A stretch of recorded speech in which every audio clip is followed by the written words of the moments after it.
আসসালামু আলাইকুম। কুষ্টিয়া থানাপাড়া ঈদগাহের নতুন কমিটি গঠন করে সাধারণ সভা অনুষ্ঠিত হয়েছে।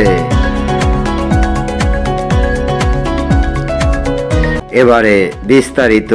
বিজয়ের 13 ডিসেম্বর 2024 শুক্রবার বৈকাল 4টার সময় থানাপাড়া ঈদগাহ মাঠে থানাপাড়া ঈদগাহের কার্যনির্বাহী পরিষদের সাধারণ সভায় নতুন কমিটি নামের ঘোষণা করা হয়। এই কার্যনির্বাহী পরিষদের সাধারণ সভায় বিগত 23 সালের কার্যনির্বাহী পরিষদ কমিটি বিলুপ্ত করে নতুন কমিটি গঠন করা হয়।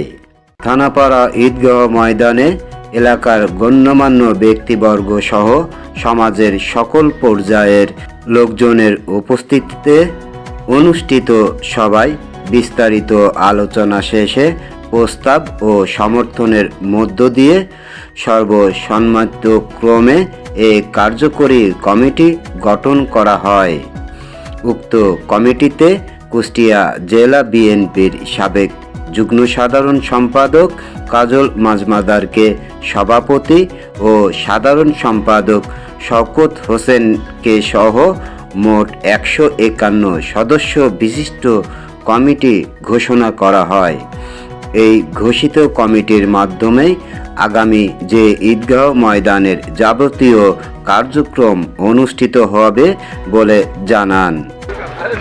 100% সম্মতি।